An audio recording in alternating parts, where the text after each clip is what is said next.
యోబు గ్రంథము 1వ అధ్యాయము మొదటి నుంచి చదువు. ఊజు దేశమునందు యోబు అను ఒక మనుష్యుడుండెను. అతడు యథార్థవంతుడును న్యాయవంతుడునై దేవుని యందు భయభక్తులు కలిగి చెడుతనమును విసర్జించిన వాడు. అతనికి 7 కుమారులను 3 కుమార్తెలను కలిగిరి. అతనికి 7,000 గొర్రెలను 3,000 ఒంటెలను 500 జతల ఎడ్లను 500 ఆడుగాడిదలను కలిగి బహుమంది పనివారును అతనికి ఆస్తిగా నుండెను. కనుక తూర్పు దిక్కు జనులలో అతడే గొప్పవాడిగా నుండెను. అతని కుమారులందరూ వంతుల చొప్పున అనుదినము ఒకరికొకరు తమ తమ ఇండ్లలో విందు చేయనై కూడినప్పుడు తమ 3 అక్క చెండ్రెండ్రు తమతో కలిసి అన్నపానములు పుచ్చుకొనవలెనని వారిని పిలిపించు వచ్చిరి. దేవాతి దేవుడు యోబు గ్రంథం ద్వారా దేవుడు అద్భుతమైనటువంటి సందేశాన్ని మనకు అనుగ్రహిస్తున్నాడు. దయచేసి మనమందరం కూడా యోబు గ్రంథాన్ని జాగ్రత్తగా పరిశీలన చేసినట్లయితే, దేవాతి దేవుడు పరలోకంలో తన సింహాసనం మీద ఆసీనుడై ఉండి తన కుమారులుగా పిలువబడుతున్నటువంటి దేవదూతలందరినీ కూడా పిలిచినప్పుడు ఆ యొక్క దేవుని యొక్క సభలోనికి ఈ యొక్క విశ్వమంతటా సంచరిస్తున్నటువంటి దేవదూతలన్నీ కూడా కలిగి వచ్చినాయి అంట. ఎక్కడికి? పరలోకంలో దేవుని యొక్క సింహాసనం దగ్గరికి. ఆ సింహాసనం దగ్గరికి దేవదూతలన్నీ కూడా కలిసి వచ్చినప్పుడు వారితో కూడా ఒకటి బయలుదేరింది. అదే అపవాది అయినటువంటి సాతాను. యోబు గ్రంథంలో దేవుని సన్నిధిలోనికి అపవాది వెళ్ళినట్లు మనం చూస్తూ ఉంటాం. అయితే ఇక్కడ గమనించండి, ఆ యొక్క సింహాసనాసీనుడైనటువంటి దేవుని ఎదుటికి అపవాది వెళ్ళినప్పుడు దేవుడు దాన్ని ప్రశ్నించాడంట. 1వ అధ్యాయం 6వ వచనం. దేవదూతలు యెహోవా సన్నిధి నిలుచుటకై వచ్చిన దినమొకటి తటస్థించెను. ఆ దినమున అపవాది సాతాను యగు వాడు వారితో కలిసి వచ్చెను. యెహోవా, నీవు ఎక్కడి నుండి వచ్చావని వారిని అడగగా, అపవాది, భూమి మీద ఇటు అటు తిరుగులాడుచు అందులో సంచరించుచు వచ్చి తినని యెహోవాకు ప్రత్యుత్తరం ఇచ్చెను.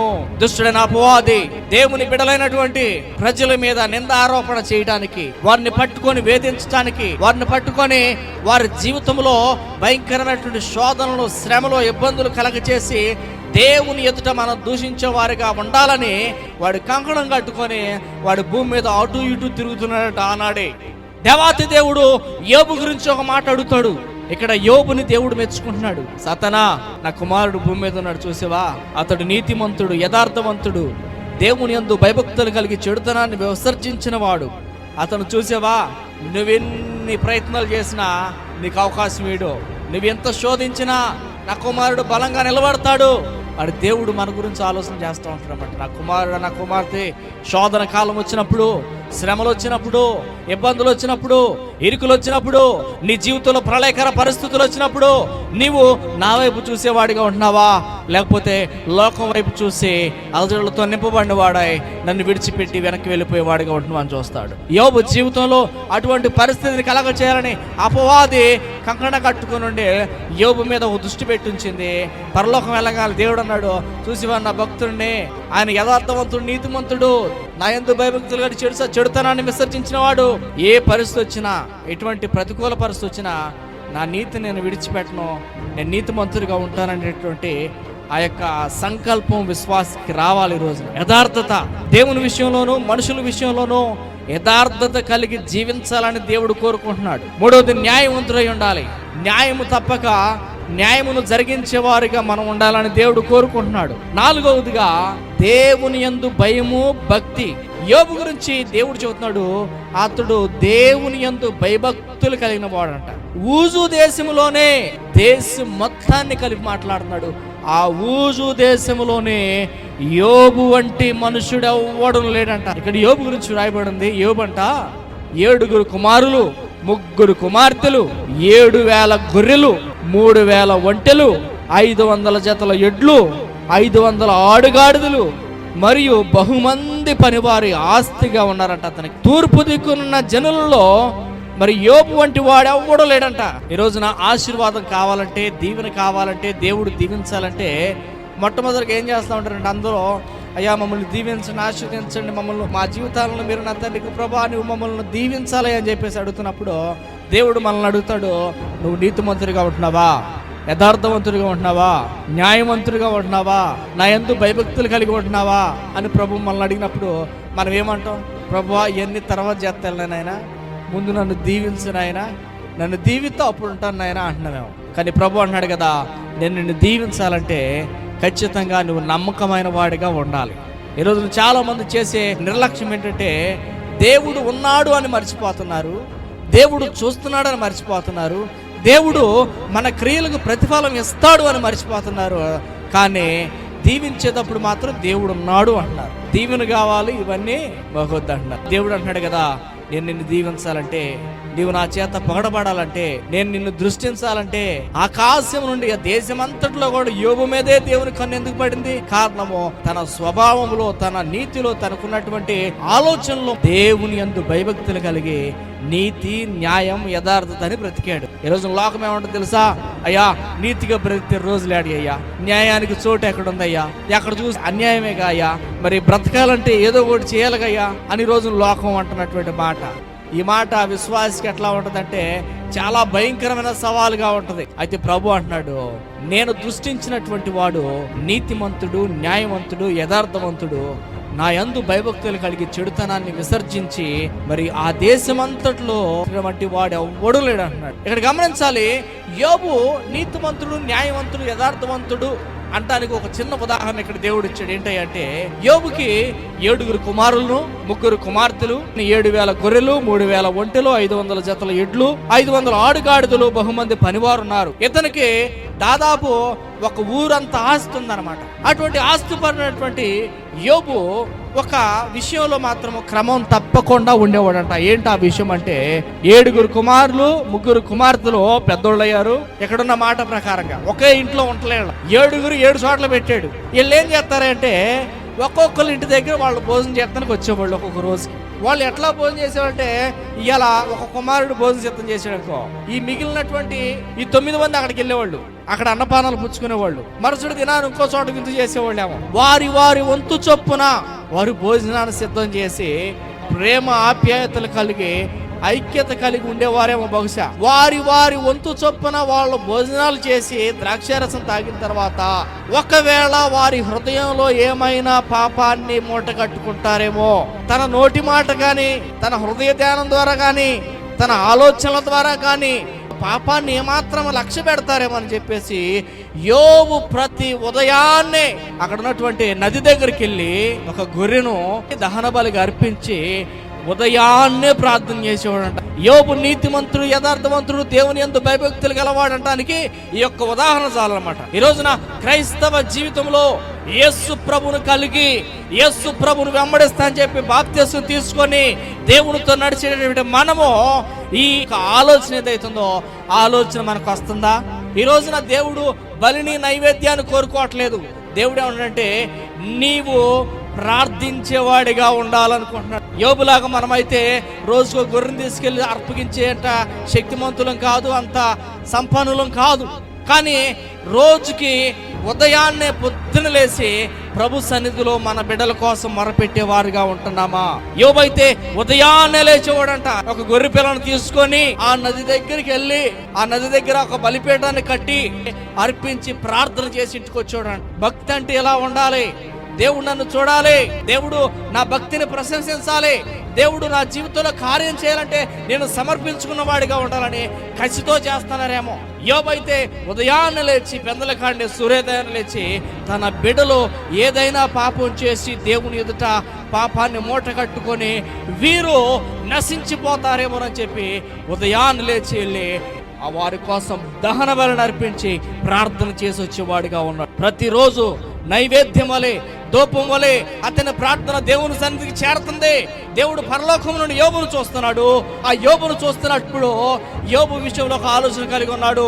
అతన్ని బహుగా దీవించాలని, బహుగా ఆశీర్వదించాలని, తన యొక్క సంపదను విస్తరింప చేయాలని, తన యొక్క ఆస్తిని బహుగా మరి రెట్టింపు చేయాలని, తనకున్నటువంటి సంపదలు, ఆస్తులు ఇవన్నీ కూడా తన యొక్క జీవితంలో ఇతను కొరకు దేవుడు చేస్తున్నాడంటే ఇతడు నీతిమంతుడు, న్యాయవంతుడు, యథార్థవంతుడు, ఇతడు దేవుని యందు భయభక్తులు కలిగిన వాడు గనక ఇటువంటి వారిని దేవుడు దీవిస్తాడు అనే విధంగా దేవుడు తన ఆస్తిని అంతా పెంచాడంట. హల్లెలూయా. ఈ రోజున భక్తి కలిగినటువంటి కుటుంబాల్లో, దేవుని యొక్క ఆత్మ కలిగి నడిచే కుటుంబాల్లో ఇప్పుడు ఒకవేళ నువ్వు లేని స్థితిలో ఉండొచ్చు, కానీ దేవుడు ఒక దినాన నీ స్థితిని మార్చబోతున్నాడు. హల్లెలూయా. ఈ రోజున ఒకవేళ లేములో ఉండొచ్చు, నీ స్థితి చూసి ఈ రోజు నువ్వు బాధపడవచ్చు, కానీ దేవుని వాక్యం చెబుతుంది, ఆయన యందు భయభక్తులు గల వారిని ఏ ఒక్కరిని దేవుడు విడిచిపెట్టేవాడు కాదు. అద్భుతమైనటువంటి ఆశీర్వాదాలతో వారి యొక్క సంపదలను, వారికి ఉన్న కొట్లను నింపే దేవుడు మన దేవుడు. యోబును చూశాడు, యోబు జీవితాన్ని చూశాడు, యోబు ప్రవర్తన చూశాడు, యోబు భక్తిని చూశాడు, యోబుకున్నటువంటి నిరీక్షణ, యోబుకున్నటువంటి హృదయంలో భయము, అమ్మో దేవుని ఉగ్రత నా బిడ్డల మీదకి వచ్చేస్తే నా కుటుంబం ఏమైపోద్దని ఉదయాన్నే లేచి వెళ్ళిపోయాడంట. పరలోకంలో సాతాను ముందు సాక్షి ఇస్తాడు యోబు గురించి దేవుడు, నా భక్తుడైన యోబును చూసిదవా అని ప్రశ్నించాడు. అప్పుడు యోబుని దేవుడు పొగుడుతుంటే సాతాను మాట అందంట. 8వ వచనము, అందుకు యెహోవా, నీవు నా సేవకుడైన యోబు సంగతి ఆలోచించితివా? అతడు యథార్థవంతుడును న్యాయవంతుడునై ఉండి దేవుని యందు భయభక్తులు కలిగి చెడుతనమును విసర్జించిన వాడు భూమి మీద అతని వంటి వాడెవడనో లేడు అని అడుగగా, అపవాదం అంటుంది కదా, అయ్యా యోబు గురించి నువ్వు పొగుడుతున్నావు బానే ఉంది, యోబు గురించి గొప్పలు చెప్పుకున్నావు బానే ఉంది, నీ దయలేంది యోబు అంతటోడయ్యాడా? నీ కంచి అతని మీద ఉంది కాబట్టి ఏ దుష్టుడు దాని మీద దాడి చేయలేకపోతున్నాడు. యోబు గృహం మీద, యోబు ఆస్తి మీద, యోబు సంపదల మీద, యోబు కలిగిన సమస్తాని మీద నువ్వు కంచేశావు. నువ్వు కంచేసినప్పుడు నేను వెళ్ళి తాగటానికి కూడా అవకాశం లేదు. ఇంకా అంత మాత్రమే కాదు, మరి నువ్వు అతని చేతి పనులు దీవిస్తున్నావు. దేవుడిచ్చే దీవెన ఎలా ఉంటుంది అంటే, నీ చేతి పనిని ఆయన దీవిస్తాడు. నువ్వు చేసే చేతి పని ఏదైతే ఉందో, నువ్వు దేవుణ్ణి నమ్ముకున్నావు కాబట్టి దేవుణ్ణి ముందు పెట్టుకొని దేవుని దీవెన కోసం నువ్వు ప్రార్థించి, దేవుని యొక్క మాటల్లో దేవుని యొక్క ఆలోచనలు గ్రహించి ఆయన మాట చొప్పున కానీ నువ్వు వెళ్తే నీ చేతి పనిని దేవుడు దీవిస్తాడంట. దేవుని యొక్క దీవెన యోబు మీదకి వచ్చింది కాబట్టి అతడికి సిరి సంపదలన్నీ కలిగినాయి అంట. తన సంపదలన్నీ చూసుకొని యోబు ఏమాత్రం కూడా వెనకడుగు వేయక అది ఇచ్చిన దేవుణ్ణి బహుగా స్తుతిస్తున్నాడు. తనకున్నటువంటి ఆస్తిని బట్టి గర్వించలేదు, తనకున్నటువంటి సంపదను బట్టి గర్వించలేదు, తనకున్నటువంటి బహుమంది పనివారు గురించి గౌరవించలేదు.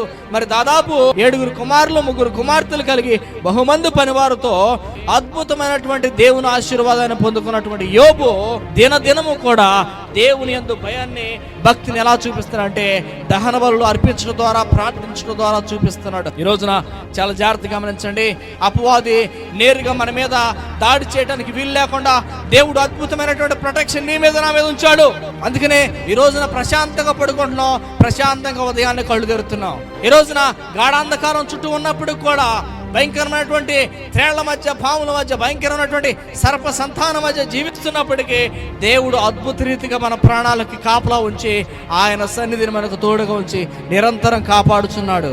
దేవుడు మన మీద కంచి ఉంచాడు కాబట్టి నేటికి మనము నిర్భయంగా ఇంటిని విడిచి దూర ప్రాంతాల ప్రయాణం వెళ్తున్నాం, ఇంటికి తిరిగి మళ్ళీ క్షేమంగా రాగలుగుతున్నాం.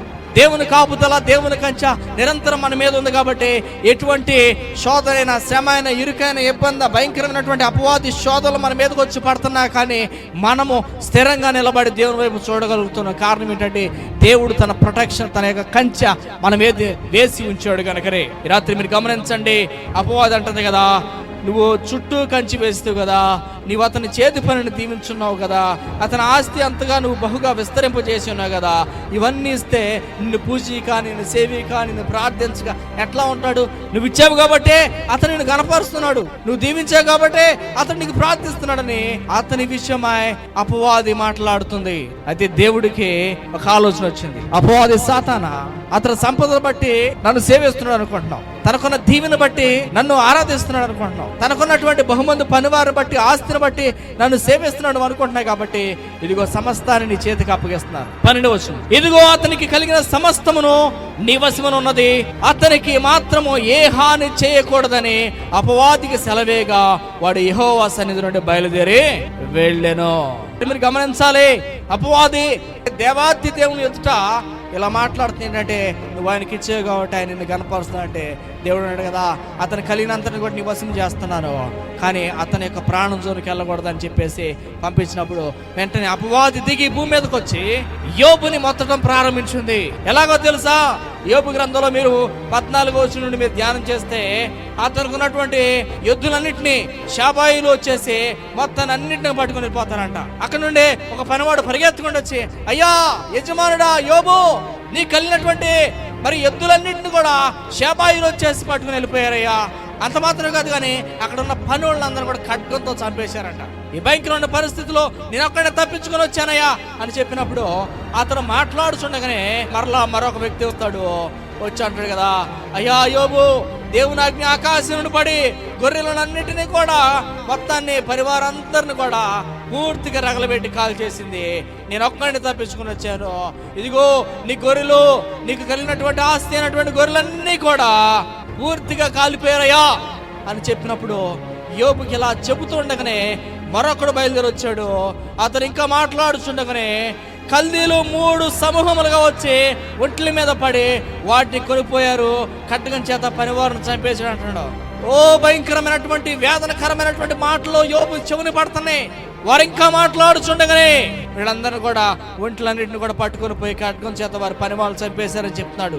ఇంకా మాట్లాడుచుండగా వేరే దిక్కు నుండి మరొక ఆయన వచ్చి, నీ కుమారులు నీ కుమార్తెలు తమ అన్న ఇంట భోజనము చేయుచు ద్రాక్షరసం పానం చేయుచుండగా గొప్ప సుడిగాలి అరణ్య మార్గముగా వచ్చి ఆ ఇంటిని 4 మూలలు కొట్టగా ఆ యొక్క ఇల్లు కూలి ఆ యవన మీద పడినప్పుడు అక్కడ మొత్తం నీ కుమారులు నీ కుమార్తెలు 10 మంది చనిపోయారని చెబుతాడు. ఓ భయంకరమైనటువంటి వేదనకరమైనటువంటి మాటలు ఇవన్నీ వింటుండగా యోబు హృదయం తల్లడిల్లిపోతుంది. యోబు జీవితము తనకున్నటువంటి పరిస్థితి అంతా కూడా మారిపోతుంది.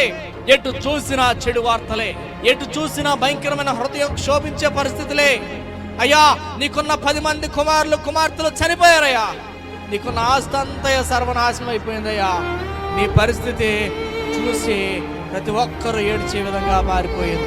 మీరు గమనించాలి, ఇటువంటి పరిస్థితి మన జీవితంలో వస్తే, మనం నమ్ముకున్నాయన్నీ కూడా మన దగ్గర నుండి వెళ్ళిపోతే, మన ఆశలు పెట్టుకున్నాయని కూడా అడే ఆశలు అయిపోతే, మన జీవితంలో ఏదైతే జరగకూడదు అనుకున్నావో అది మన జీవితంలో జరిగితే మన హృదయము నిబ్బరంగా ఉంటుందా? యోబు వెంటనే దానికి స్పందించి 20 వచనది, అప్పుడు యోబు లేచి తన పై వస్త్రమును చించుకొని తల వెంట్రుకలు కొరిగించుకొని నేల మీద సాష్టాంగపడి నమస్కారము చేసి ఇట్లనెను, నేను నా తల్లి గర్భంలో నుండి దిగంబరునై వచ్చి తిని దిగంబరునై అక్కడికి తిరిగి వెళ్ళుదును. యెహోవా ఇచ్చెను, యెహోవాయే తీసుకొని పోయెను, యెహోవా నామమునకు స్తుతి కలుగునగాక. ఓ దేవా, ఇంత భయంకరమైనటువంటి శ్రమ, తనకున్నటువంటి ఆస్తి అంతా పోయింది, తాను ఎంతో ఆశలు పెట్టుకున్నటువంటి కుమారులు కుమార్తెలు ఇల్లు కూలిపోయి మొత్తం అందరూ చనిపోయారు. తన జీవితంలో తాను కంటూ ఏమీ లేకుండా అన్ని పోయిన తర్వాత యోబు అంటాడు, తన దుఃఖాన్ని, తనకున్నటువంటి శోకాన్ని, తనకున్నటువంటి ఈ బాధలు అంతటిని కూడా దిగమింగుకొని తాను తన పై వస్త్రాన్ని చించుకొని తల వెంట్రుకలు గురిగించుకొని నేల మీద సాష్టాంగపడి, ఇదిగో నేను తల్లి గర్భం నుండి ఒంటరిగా వచ్చానయ్యా, మరలా తిరిగి ఒంటరిగా వెళ్ళిపోతాను, ఇవన్నీ నీవే ఇచ్చావు, నీవే తీసుకున్నావు, ఇదిగో నీ నామం స్తుతించబడాలి కానీ నీ నామం ఏమాత్రం కూడా తక్కువ కాకూడదని తన జీవితంలో ఒక మంచి స్టేట్మెంట్ ఇస్తాడు. ఏంటంటే, యెహోవాయే ఇచ్చెను, యెహోవాయే తీసుకొనెను. దేవుని స్తోత్రం, హల్లెలూయా. వాస్తవానికి ఇంత భయంకరమైనటువంటి మాటలు చివరి పడినప్పుడు గుండె ఆగిపోయి చనిపోయేటటువంటి పరిస్థితి. కానీ యోబు దేవుని మీద గురి నిలిపిన వాడు గనక, యోబు విశ్వాసి గనక తన జీవితంలో మరొకరికి స్థానం లేదు, దేవుని మీదే తన గురి నిలిపాడు. ఒకే మాట అన్నాడు, యెహోవా ఇచ్చెను, యెహోవాయే తీసుకొనెను, యెహోవా నామముకే స్తుతి కలుగునుగాక. రాత్రి చాలా జాగ్రత్తగా గమనించండి, దేవుని వాక్యం స్పష్టంగా మాట్లాడుతుంది. ఒక వ్యక్తి భూమి మీద దీవించబడాలన్నా, ఒక వ్యక్తి తన సర్వస్వాన్ని కోల్పోవాలన్నా దేవునికి తెలియకుండా ఏది జరగదు. యాకోబు పత్రికలో ఉంటుంది, దేవుడు మనం సహింపలేనటువంటి శోధన మన మీద, శోధనలు వస్తాయి, శ్రమలు వస్తాయి, ఇబ్బందులు వస్తాయి, కష్టకాలం వస్తుంది, భయంకరమైనటువంటి హృదయం పగిలిపోయేటటువంటి పరిస్థితులు మన జీవితంలోకి వస్తాయి. నువ్వు ఎంతవరకు సహిస్తావో, నువ్వు సహింపగలిగినంత శోధనల కన్నా అంతగా మించిన శోధనలు నీ మీదకైనా రానివ్వడు. దేవుని యందు విశ్వాసం ఉంచినవాడు కాబట్టి దేవుడు మరలా ఇస్తాడు అనేటటువంటి విశ్వాసాన్ని పెట్టుకున్నాను. నేను తల్లి గర్భంలో వచ్చినప్పుడు నేను పిండముగా రూపింపబడక మునిపే దేవుడు నన్ను చూస్తున్నాడు, భూమి మీద నేను వచ్చిన తర్వాత నన్ను ఆయన ఆశీర్వదించాడు, ఇదిగో ఈరోజు నా అన్నీ పోయినంటే మరలా దేవుడు నాకు ఇస్తాడనేటువంటి విశ్వాసం అతనిలో ఉంది. కాబట్టి యెహోవా ఇచ్చెను, యెహోవాయే తీసుకొనెను అని మంచి గొప్ప సాక్ష్యాన్ని ఇక్కడ ఇస్తున్నాడు. మరలా ఒకరోజు దేవుడు ఏం చేశాడంటే మరి ఆ దేవదూతలన్నింటిని కూడా పిలిచాడు తన సభలోనికి. వారు ఏమేమి చేస్తున్నారు, వాళ్ళ పనులు ఏంటో అని చెప్పడానికి పిలిచాడేమో బహుశా. అక్కడికి మళ్ళీ అపవాది వెళ్ళిందంట. 2వ అధ్యాయం 2వ వచనం, యెహోవా నీవు ఎక్కడి నుండి వచ్చితివి అని అపవాదిని అడిగినప్పుడు, భూమిలో ఇలా అటు ఇటు తిరుగులాడుచు సంచరిస్తూ వచ్చానయ్యా అని దేవుని చెప్పిందంట. అందుకు దేవుడు అన్నాడు కదా, నీవు నా సేవకుడైన యోబు సంగతి ఆలోచించుతూ అని అడిగాడు. మళ్ళా ఇప్పటికే సమయం చాలా అయిపోయింది, ఆస్తి అంతా పోయింది, తన బిడ్డలందరూ కూడా చనిపోయారు, తన జీవితంలో భయంకరమైనటువంటి శ్రమను అనుభవిస్తున్నాడు. అయినా దేవుడు మౌనంగా ఉన్నాడు. కారణం, దేవుని ఉద్దేశము, దేవుని ఆలోచన, దేవుని జ్ఞానం మన ఊహకు అందనిది, మన ఆలోచనకు అందనిది. అంత టైంలో తన సర్వాన్ని కోల్పోయినప్పుడు కూడా యోబు భూమి మీద నిట్టూర్పులు విడుస్తున్న దేవుడు మౌనంగానే ఉన్నాడు. కారణం ఏంటంటే మరలా మరొక పరీక్ష రాబోతుంది యోబు మీదకి. ఏంటా పరీక్ష అంటే, యోబు విషయమై అపవాది అంటారు కదా, 2వ అధ్యాయం 4వ వచనం, అపవాది చర్మము కాపాడుకొనుటకై చర్మమును, తన ప్రాణమును కాపాడుకొనుటకై తనకు కలిగిన యావత్తును నరుడికి చూస్తున్నావు కదా. ఇంకొకసారి నీవు చేయి చాపి అతని ఎముకను, అతని దేహమును మొత్తిన ఎడల అతడు నీ ముఖం ఎదుటనే దూషించి విడిచిపోవునను. గొర్రెలు పోయినాయి, ఎద్దులు పోయినాయి, ఒంటిలు పోయినాయి, బహుమంది పనివారు పోయారు, కుమారులు చనిపోయారు, కుమార్తెలు చనిపోయారు. తన జీవితంలో సర్వాన్ని కోల్పోయి దిగంబరిగా తిరుగుతున్నటువంటి యోబు మీదకి మరొక శోధన రాబోతుంది.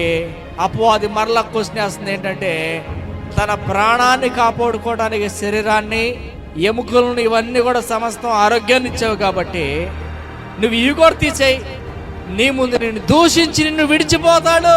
ఈ రోజున మన జీవితంలో ఒకవేళ శోధనలు, శ్రమలు, ఇబ్బందులు, ఇరుకులు ఒకవేళ మన మధ్యలోకి వస్తున్నప్పుడు, మన జీవితంలోకి వస్తున్నప్పుడు నువ్వు నిజమైన విశ్వాసిగా ఉండి దేవుని వైపు చూసేవాడిగా ఉంటున్నావా? ఇక్కడ యోబు తన జీవితంలో ఒక ఆలోచన, ఒక ధ్యాస, ఒక కోరిక కలిగి ఉన్నాడు. ఏంటో ఆ కోరిక అంటే, దేవుడు ఇస్తాడు, దేవుడే ఇచ్చాడు, దేవుడే తీసుకున్నాడని తన కాలాన్ని వెళ్ళబుచ్చుతున్నాడు, తన జీవితాన్ని జీవిస్తున్నాడు. తాను తన భార్య కలిసి ఒక భయంకరమైనటువంటి శపించబడిన వాడిగా, చివరికి తన ఇంట సమస్తాన్ని కోల్పోయిన వాడిగా ఉన్నాడు. అటువంటి సమయంలో మరలా అపవాది ఒక ఆజ్ఞ పొందుకొచ్చింది. ఏంటంటే, తన శరీరం మీదకు రాగాన్ని తీసుకురావటం మొదలుపెట్టి, తన సంపదలన్నీ పోయినాయి, తన ఆస్తి అంతా పోయింది, తన కుమారులు చనిపోయారు, బయట విషయాలు అయిపోయినాయి. ఇప్పుడు శరీరం లోపలికి వచ్చింది వ్యాధి. ఎటువంటి వ్యాధి అంటే, తన జీవితంలో అతనికి వచ్చిన కురుపులకి, అతనికి కారే రసికి అతడు చెల్ల పెంకు తీసుకొని తన యొక్క ఆ శరీరాన్ని గోక్కుంటా, రసిని కారుకుంటా, మరి ఎక్కడ పడుకోవడానికి స్థానం దొరక్క బూడిదలోకి వెళ్ళి బూడిద పూసుకొని పండుకునే పరిస్థితి వచ్చేసిందంట. సాతానంత భయంకరంగా యోబును మొత్తింది. మొదట సంపదలన్నీ పోయినాయి, ఆస్తి అంతా పోయింది, కుమారులు చనిపోయారు, ఇంతటితో సరిపోలేదు. ఇప్పుడు శరీరంలోనికి భయంకరమైనటువంటి వ్యాధి వచ్చింది. ఈ భయంకరమైన వ్యాధి ఏంటి అంటే, కుదురుగా అతను ఎక్కడా కూర్చోడానికి లేదు. తన పరిస్థితి ఎట్లా మారిపోయింది అంటే, కూర్చోడానికి మరి కింద పరిస్థితి బాగల, పడుకుందామంటే శరీరం అంతా కూడా కురుపులు రసిగారిపోతుంది. అతనికి మరి బూడిదే పరుపుగా మారిందంట. అక్కడ అంటాడు యోబు, నేను పండుకొనుటకు బూడిదే నాకు పరిపాయను. ఈ రోజున శ్రమలో, శోధనలు బట్టి ఒకవేళ నలిగిన స్థితిలో, జీవితంలో వేసారినటువంటి పరిస్థితిలో నీవు ఉంటే, వీటన్నిటిని కూడా తప్పించగలిగినటువంటి దేవుడు ఒక ఆయన ఉన్నాడని రాత్రి మనం గమనించాలి. యోబుకు వచ్చినటువంటి శోధన ఎంత భయంకరమైంది అంటే, తన యొక్క జీవితాన్ని గురించి, తనకున్నటువంటి పరిస్థితుల గురించి తన స్నేహితులు విన్నారంట. యోబు తన స్థితి మారిపోయింది, తాను భయంకరమైనటువంటి స్థితిలోకి వెళ్ళిపోయాడు, తన ఆస్తి అంతా పోయింది, తన బిడ్డలు చనిపోయారు, భయంకరమైనటువంటి రోగం అతని మీదకి వచ్చింది అని విన్న వెంటనే తన స్నేహితులు బయలుదేరారు. బయట ఉన్న వాళ్ళకి ఏం కనికరం కలిగింది, అమ్మో ఏంటి అయిపోయింది నా యొక్క స్నేహితుడికి, ఏం జరిగిందని చెప్పి వాళ్ళు బయలుదేరుతుంటే, ఈ లోపల ఇంట్లో ఉంది అమ్మగారు, ఎవరు యోబు భార్య, యోబును చూస్తుందంట. యోబు ఏం చేస్తాడో అంత కోల్పోయి అన్ని పోగొట్టుకొని కూడా దేవుడి మీద అసలు ఒక మాట కూడా మాట్లాడలేదంట. దేవుడే ఇచ్చాడు, దేవుడే తీసుకున్నాడు, దేవునికి మహిమ కలుగును గాక అంటాడు. ఇవన్నీ చూసి 2వ అధ్యాయం 8వ వచనం చూడండి, అతడు ఒళ్ళు గోకొనుటకై చిల్ల పెంకు తీసుకొని బూడిదలో కూర్చుండగా అతని భార్య వచ్చి, నీవు ఇంకను యథార్థతను వదలకయుందువా, దేవుణ్ణి దూషించి మరణం కమ్ము. నీ స్థితి ఏంటి తెలుసా? కనీసం నీ స్థితిలో నీకు సహాయం చేసే వాళ్ళు ఎవరు లేరు, నిన్ను పట్టించుకునే వాళ్ళు ఎవరు లేరు, దిక్కుమాల స్థితికి వచ్చేసావు. నీ శరీరాన్ని ఎట్లా గోకుండా తెలుసా? చిల్ల పెంకులు తీసుకుని గోకొని రసికారుకుంటా వైద్యం అందక నువ్వు చావు బతుకుల మధ్య ఉన్నావు. నీ స్థితిని చూసి నాకే అసహ్యం పడుతుంది. ఇంకా దేవుడు దేవుడు అంటే వింటయ్యా, దేవుడు దూషించి చావరాదు. వెంటనే యోబు అంటాడు కదా, అందుకు అతడు మూర్ఖురాలు మాట్లాడినట్లు నీవు మాట్లాడకూడదు. మనం దేవుని వల్లనే మేలు అనుభవించుదామా, మనము కీడును అనుభవింప తగదా అంటున్నాడు ఇక్కడ. ఈ రాత్రి గమనించండి, యేసు ప్రభు వారు ఖచ్చితంగా మన జీవితంలో కార్యం చేసే దేవుడని నమ్మి అతని యొక్క దీవెనలో అతని యొక్క ఆశీర్వాదాలు రుచి చూచి పరలోక సంబంధమైనటువంటి మహిమలో దేవుని యొక్క సింహాసనం ఎదుట ఒక దినాన్ని నిలబడబోతున్నామని ఎరిగి మనము ముందుకెళ్లాల్సిన వారమై ఉన్నాం. విశ్వాస జీవితంలో శోధన వచ్చినప్పుడు, శ్రమ వచ్చినప్పుడు, ఇరుకు వచ్చినప్పుడు, ఇబ్బందులు వచ్చినప్పుడు, భయంకరమైనటువంటి పరిస్థితులు మన ముందు తలెడుతున్నప్పుడు మన హృదయంలో ఒకటే ధ్యానం చేసుకోవాలి. ఏంటంటే వీటన్నిటిని తప్పించగల ఏకైక దేవుడు యేసు ప్రభు వారని నమ్మాలి. యోబు తన జీవితంలో ఆ గురిని నిలిపాడు కాబట్టి ఒక్క మాట అంటాడు, మూర్ఖురాలు మాట్లాడినట్లు మాట్లాడబాకు. ఎన్నాళ్ళు అనుభవించిందంత ఎవరిచ్చింది? ఇన్ని వేల గొర్రెలని, ఇన్ని వేల ఒంటెలని, ఇన్ని గాడిదలు, ఇన్ని మరి ఎడ్లను ఇచ్చింది ఎవరు? దేవుడే కదా. అవి ఇచ్చినప్పుడు వాటన్నిటిని తిరుగుకుంటా, వాటన్నిటిని అనుభవించుకుంటా ఎంత చక్కగా ఉన్నావు నీకు తెలుసా? అంటే దేవుడి ద్వారా మేలే పొందాలా, కీడు నువ్వు పొందవా అని తన భార్యను గద్దేస్తున్నాడు యోబు. తన ఏ స్థితిలో ఉన్నాడు తెలుసా? మనకులా నార్మల్గా లేడు, కానీ ఆ పరిస్థితుల్లో కూడా యోబు నుండి మనం నేర్చుకోవాలి. ఎటువంటి క్లిష్ట పరిస్థితి వచ్చినా దేవుడు నేను విడిచిపెట్టననేటువంటి గొప్ప ఆ యొక్క సంకల్పాన్ని మనం చూడాలి. దేవుడు యోబు గ్రంథాన్ని కనుక రాయకపోతే, యోబు గ్రంథాన్ని కనుక బైబిల్లో చేర్చకపోతే, యోబు గ్రంథాన్ని కనుక మనం ధ్యానం చేయకపోతే, యోబు గ్రంథాన్ని కనుక ప్రజలకి దేవుని యొక్క స్వార్థ రూపాలు అందించకపోతే ఈరోజు ఎంతమంది ఆత్మహత్యలు చేసుకుంటారు కూడా, ఎంతమంది తన ప్రాణాలను నిలువున వాళ్ళే ఆర్పేసుకుంటారు వారి దీపాన్ని. యోబు గ్రంథం ద్వారా మనకు తెలిసిన నీతి ఏంటంటే, మనలను విడిపించే దేవుడు ఒక ఆయన ఉన్నాడు. మనం ఏ స్థితిలో ఉన్నా కానీ మనల్ని కాపాడే దేవుడు ఒక ఆయన ఉన్నాడు. ఇగో ఈ శోధనలో, శ్రమలో, భయంకరమైనటువంటి ఇబ్బందులు ఖచ్చితంగా మనకు వస్తాయి. వచ్చినప్పుడు స్థిరంగా నిలబడాలి. మనం ఆశీర్వాదం కూడా దేవుని ద్వారా వస్తుంది. వచ్చినప్పుడు ఎగిరి పడకూడదు, దేవునికి లోబడాలనేటువంటి విషయాలు యోబు గ్రంథం ద్వారా మనం నేర్చుకోగలం. ఈ రాత్రి గమనించండి, యోబు ఇటువంటి పరిస్థితిలో భార్యను గద్దించినప్పుడు వెంటనే వాళ్ళ స్నేహితులు వచ్చారు. తేమానీయుడైన ఎలీఫజు, షూహీడైన బిల్దాదు, నయాతీయుడైన జోఫరు అను యోబు ముగ్గురు స్నేహితులు వచ్చారంట. ముగ్గురు స్నేహితులు వచ్చి యోబుకు ఉన్నటువంటి ఆ పరిస్థితిని చూసి, యోబుకు ఉన్నటువంటి ఆ భయంకరమైన పుండ్లను, అతనికి కారుతున్న రసిని, అతనికి ఉన్నటువంటి ఆ శాపకరమైన పరిస్థితిని చూసి యోబును చూసినప్పుడు అతను పోల్చలేకపోయారంట. తమ వస్త్రాలను చింపుకొని ఆకాశము తట్టు తల మీద ధూళి పోసుకొని ఎలుగెత్తి ఏడ్చారంట. బా, ఎంత భయంకరమైనటువంటి పరిస్థితి అంటే, వీరు ముగ్గురు స్నేహితుడిగా అతను చూసినప్పుడు ఎంత భయంకరమైన రోదన అంటే, తన వస్త్రాలు చింపుకొని తమ తలల మీద మరి ధూళి చల్లుకొని ఎలుగెత్తి యోబు విషయమై ఏడ్చారంట. అట్లాగా వాళ్ళు ఒక్క మాట ఆయన పలకక రేయింబగలు 7 దినాలు అతనితో కూడానే కూర్చున్నారంట. రేత్రి బగలో యోబు పడే శోభ, యోబు పడే ఆ యొక్క ఆ భయంకరమైనటువంటి పరిస్థితిని చూస్తూ ఉండిపోయారు. నిజానికి ఈ గ్రంథం రాయబడినటువంటి కాలము చాలా పురాతనమైన కాలం కనుక ఆనాడు వైద్యం కూడా లేనటువంటి పరిస్థితి. ఇది ఆది కాండానికి సమకూలకమైనటువంటి గ్రంథం. ఇది అప్పటికి ఇజ్రాయేల్ ప్రజలు లేరు. ఇది అబ్రహాము కాలం కన్నా ముందున్నటువంటి కాలానికి సంబంధించినటువంటి ఘట్టం ఇది. ఆనాడు నీతి, న్యాయము, యథార్థతే శోధనటువంటి తప్పించేదని చెప్పేసి వాళ్ళు హృదయ సంబంధమైనటువంటి ధర్మశాస్త్రాన్ని కలిగి వెళ్ళే రోజులు అనమాట అవి. ఈ ఊజు దేశాన్ని గురించి మనం పరిశీలన చేస్తే, ఈ ఊజు దేశం అనేది ఇజ్రాయేల్ సంబంధించిన దేశం కాదు.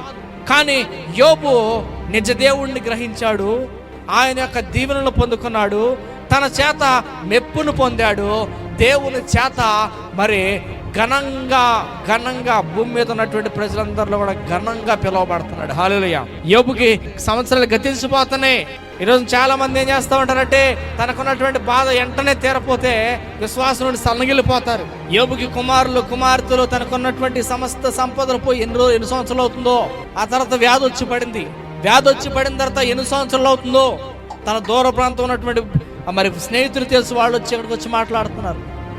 ఇటు గమనించినట్లయితే యోబు గ్రంథంలో మనం చూడగలము, దాదాపు వాళ్ళ ముగ్గురు స్నేహితులు వచ్చి యోబుతో సంభాషించడం మొదలు పెడతారు.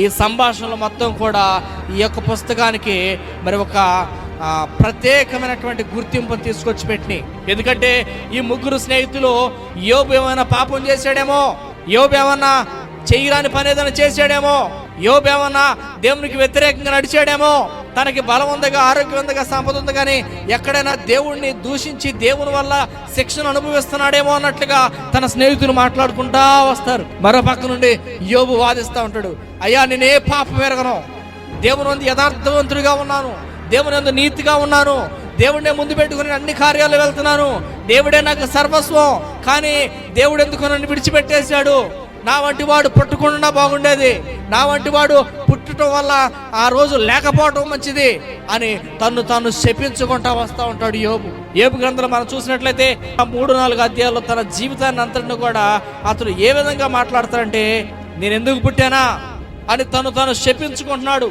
ఇంకా ఒక మాట అంటాడు 25వ వచనంలో, ఏది వచ్చినా నేను బహుగా భయపడుతునో అదే నాకు సంభవించినదే, నాకు భీతి పుట్టించినదే నా మీదకి వచ్చినది, నాకు నెమ్మది లేక సుఖము లేదు, విశ్రాంతి లేదు, శ్రమయే సంభవించినది అంటున్నాడు. ఇక్కడ మనం గమనించినట్లయితే యోబు తన యొక్క జీవితంలో 3వ అధ్యాయం మొత్తం కూడా ఎంత భయంకరంగా శపించుకున్నాడంటే, అసలు నా వంటి వాడు పుట్టకుండా బాగుండేది, నేను తల్లి గర్భంలో పడకుండా బాగుండేది, నేను పుట్టినరోజు ఏ రోజైతుందో అది అసలే చరిత్రలో లేకుండా బాగుండేది, నేను పుట్టిన ఆ రోజు అనేది శపించబడును గాక. ఈ అధ్యాయం అంతా చదివితే తనకున్నటువంటి ఆ శ్రమను ఎలాగా తను భావిస్తున్నాడంటే, ఇతడు భయంకరమైనటువంటి శపించబడిన వాడిగా తానే శపించుకుంటున్నాడు. తన స్నేహితులు తర్వాత మాట్లాడతారు 4వ అధ్యాయం నుంచి, అయ్యా యోబు, దేవుడు నీ విషయంలో ఇది కలగ చేశాడంటే ఎక్కడ తప్పిపోయి ఉంటామేమో, ఎక్కడన్నా సారిపోయి ఉంటామేమో, ఎక్కడన్నా సరి చేసుకోవాల్సిందేమో, ఇదిగో దేవుడైతే నీతిమంతుడు, దేవుడు న్యాయమంతుడు, దేవుడు ఖచ్చితంగా మేలు చేసేవాడే, కీడుని చేస్తానంటే నువ్వు సర్వవు అంటున్నారు. కొన్నిసారి క్రైస్తవ జీవితంలో కొంతమందికి వచ్చే శోధనలు, శ్రమలు, ఇబ్బందులు, వారి క్రైస్తవులో ఉండి దేవుడిని ప్రార్థించేవారుగా ఉంటే కొన్నిసార్లు ఈ రకమైన శోధనలు వస్తున్నప్పుడు చుట్టూ ఉన్నటువంటి వారు అనుకుంటారు, వీళ్ళు ఏం చేశారు, వీళ్ళు ఎంత పతాకానికి గురయ్యారో, వీరు దేవుని చేసి ఉంటారని అనుకుంటా ఉంటారు. కానీ ఆ శోధనలో వారికి కలుగుతున్నాయి అంటే దేవుడు వారిని పరీక్షిస్తున్నాడని మర్చిపోతారు. దేవుడు యోబుకి శోధన పంపింది ఎందుకంటే దేవుడు అతన్ని పరీక్షించడానికి శోధన పంపించాడు. ఈ విధంగా 3 రకాలైనటువంటి వాదనలో యోబు స్నేహితులు ఇద్దరి మధ్య ఉన్నటువంటి సంభాషణలు ఉంటాయి అన్నమాట. 3వ అధ్యాయం నుంచి 37వ అధ్యాయం వరకు యోబు తాను నీతిమంతులుగా కనపరుచుకోవడానికి ప్రయత్నం చేస్తాడు. అయ్యా నేను నిరపరాధిని, దేవుడు ఎందుకు నన్ను ఇట్లా చేశాడో తెలియదు, నేను ఏ పాపం ఎరగను, నేనైతే న్యాయంగా యథార్థంగా నడుస్తున్నాను, నా జీవితంలో ఇటువంటి పరిస్థితి వచ్చిందంటే దీనికి కారణము దేవుడు నన్ను ఎందుకు ఇలాగా తృణీకరిస్తున్నాడు, నా యొక్క ప్రార్థన ఎందుకు ఆలకిస్తాడో, నా పట్ల దేవుడు ఎందుకు ఇంత నిర్లక్ష్యంగా ఉన్నాడు అన్నట్లుగా యోబు మాట్లాడతాడు. అప్పుడు 38వ అధ్యాయంలో యెహోవా సుడిగాల్లో నుండి ప్రత్యక్షం అవటం జరిగింది. మొట్టమొదటిసారిగా దేవాతి దేవుడు ఈ భూమి మీద ఉన్నటువంటి మనిషితో సుడిగాలిలో మాట్లాడినటువంటి సన్నివేశం ఇది అనమాట.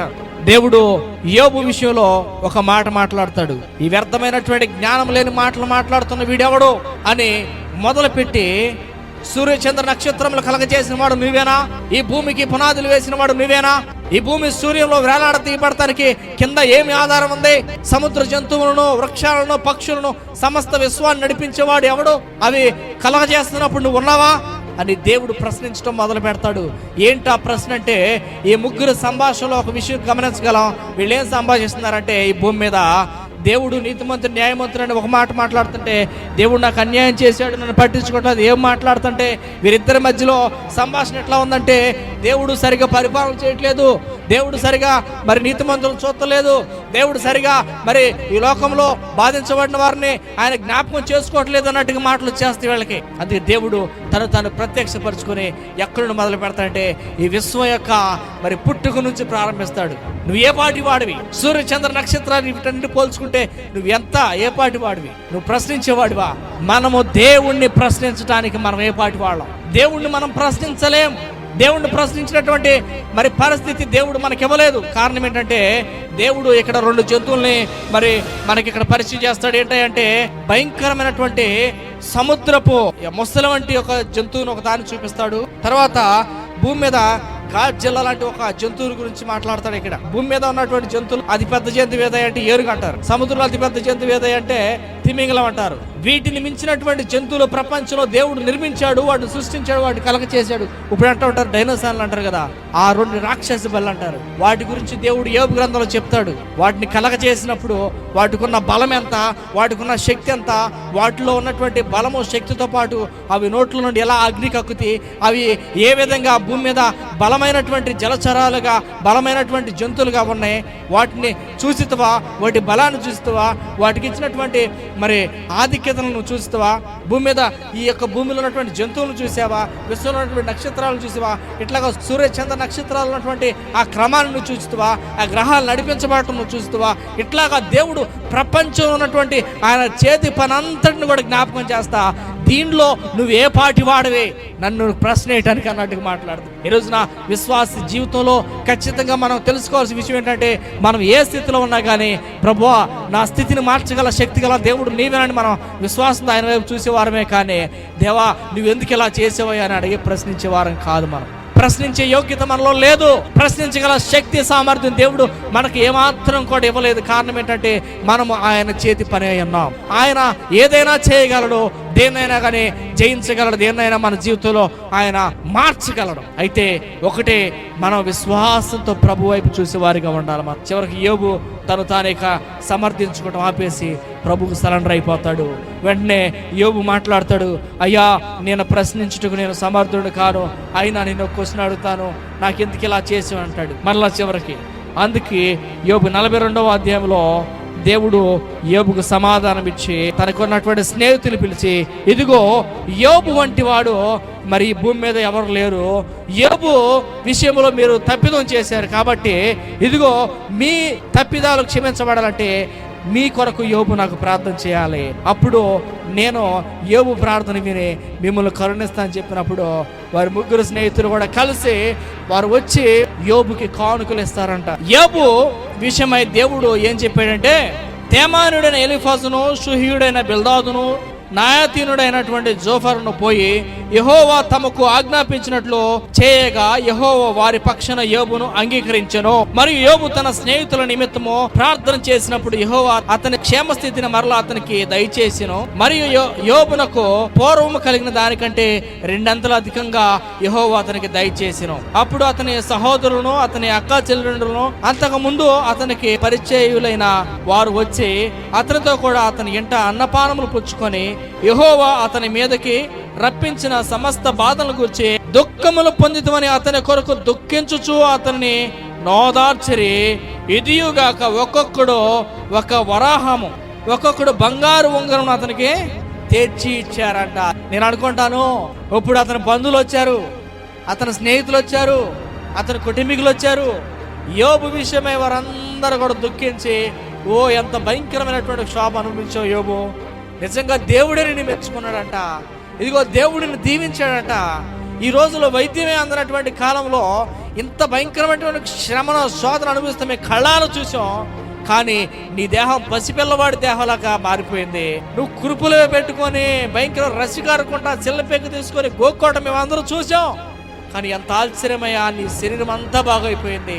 నిజంగా దేవుడు నిన్ను ముట్టాడు, నిజంగా దేవుడు నిన్ను స్వస్థపరిచాడని ఓ కోకళ్ళగా ప్రజలు ఇంట్లోకి వచ్చేస్తున్నారంట. ఒకప్పుడు యోబును చూసి అనుకున్నారు, ఛీ వీడంత దౌర్భాగ్యుడు, వీడంత పాపాత్ముడు, తనకున్న ఆస్తి అంతా పోయింది, తనకున్నటువంటి సంపదలన్నీ పోయినాయి, ఓ భయంకరమైనటువంటి శాపాన్ని అనుభవిస్తున్నాడు, రోగంతో కొట్టి పెట్టాడుతున్నాడు, వీడి జీవితం అంతమైపోయింది అనుకున్నారు. కానీ యోబు స్నేహితులు వచ్చి యోబును ఓదార్చి ఈ మాటలను చదివిన తర్వాత మరి 38వ అధ్యాయం 42 వరకే యెహోవా సుడిగాల నుండి యోబుతో మాట్లాడిన తర్వాత యోబు బ్రతుకు మారిపోయింది, యోబు శాపం తొలగిపోయింది. సాతాను ముందు దేవుడు యోబును ఘనపరిచాడు. అంత మాత్రమే కాదు కానీ దేశం అంతటిలో కూడా యోబు విషయంలో ఒక అద్భుతమైనటువంటి సాక్ష్యంగా మారిపోయింది. వారందరూ కూడా వచ్చేస్తారంట ఇంటికి, అయ్యో నిజంగా దేవుడు దర్శించిన నరుడు ధన్యుడు అని చెప్పి వారందరూ కూడా ఇంటికి వచ్చి యోబు విషయమై అతను జరిగినటువంటి దాని అంతా కూడా విని ఆ సాక్ష్యం చెబుతుంటే యోబు, అయ్యా నా జీవితంలో దేవుడు ఎంత గొప్ప అద్భుతం చేశాడు, ఎంత గొప్ప ఆస్తి, ఎంత గొప్ప అద్భుతమైనటువంటి గొర్రెలు, మేకలు, ఎడ్లు, మరి బహుమంది పనివారు కలిగి నేను ఎంత గొప్పవాడిని అయితే, ఇగో దేవుని సన్నిధిలో సవాల్ చేసినప్పుడు దేవుడు నా పక్షాన నిలబడి అవకాశం ఇచ్చాడంట దానికి. ఇదిగో నా కుమార్తెలు అందరూ పోయారు. మరలా ఇంకో రోజు వెళ్ళిందంట, మరలా అడిగిందంట దేవుణ్ణి. మొన్నటి వరకు నన్ను చూస్తానే ఉన్నారు, ఎంత ఇబ్బంది పడ్డాను నేను, కానీ దేవుడు నన్ను దర్శించాడు. ఇదిగో దేవుడు నాతో మాట్లాడాడు. ఇదిగో నా బ్రతుకు మారిపోయింది, నా జీవితం మారిపోయింది. ఇదిగో నేను నమ్ముకున్న దేవుడు నన్ను స్వస్థపరచాడు అని చెప్తుంటే ఆ దేశంలో అందరూ కూడా వచ్చి యోబుని సత్కరించి వాళ్ళ శక్తి కొలది వాళ్ళ వరహాలు తీసుకొచ్చి ఇచ్చారట. కొంతమంది ఉంగరాలు తీసుకొచ్చి ఇచ్చారంట. ఎవరికి? యోబుకి. యోబుని దేవుడు దర్శించాడని తెలిసిన వెంటనే యోబు దగ్గరకు వచ్చి తన ఆస్తి రెండంతలైందంటే కారణం ఏంటంటే ప్రతి ఒక్కడు కానుకిచ్చారు ఆయనకి. మీరు గమనించాలి, అతనికి రెండంతల ఆశీర్వాదం అంటే యోబుకి 7 కుమారులు 3 కుమార్తెలు. అంత మాత్రమే కదని అతనికి 7,000 గొర్రెలను, 3,000 ఒంటెలను, 500 జతల ఎడ్డును, 500 ఆడిగాడిదలు కలిగి ఉన్నాయంట. బహుమంది పనులు అంట. ఇప్పుడు ఎంతమంది అయ్యారు తెలుసా? 42:12 యెహోవా యోబును మొదట ఆశీర్వదించిన దానికంటే మరీ అధికముగా ఆశీర్వదించెను. అతనికి 7,000 గొర్రెలకి 14,000 గొర్రెలని అంట. హల్లెలూయా. మరి 3,000 ఒంటెలకి 6,000 ఒంటెలని అంట. 500 జతల ఎడ్లకి ఇప్పుడు 1000 జతల ఎడ్లని అంట.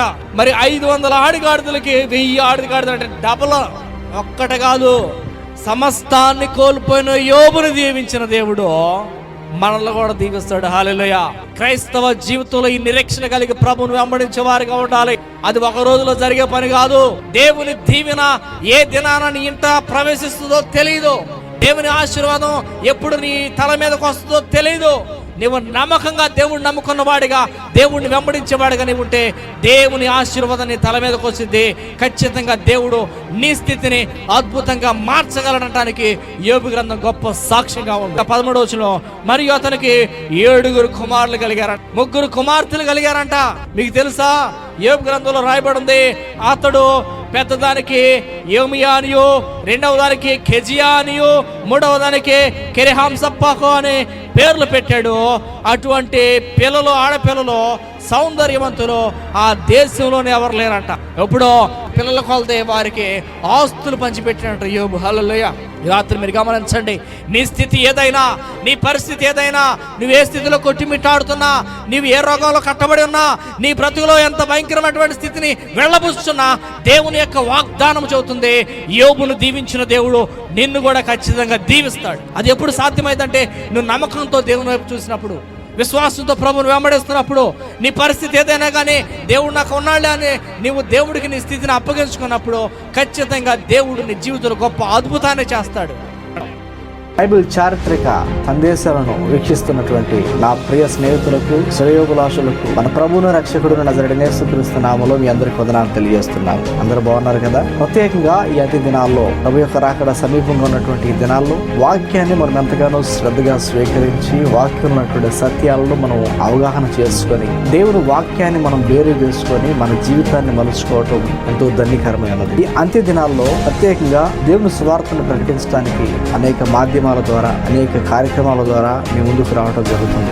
దేవుని సువార్త ప్రకటించబడాలని, అనేకులకు ఈ సువార్త అందించబడి రక్షించబడి ప్రతి ఒక్కరు కూడా దేవుని రాజ్యంలో ఉండాలని ఆసక్తి మీ కొరకు మేము ప్రార్థిస్తున్నాము. దయచేసి మీ యొక్క ప్రార్థన అవసరం బాగా తెలియపరచండి. దేవుడు మిమ్మల్ని దీవించును గాక. ఆమేన్.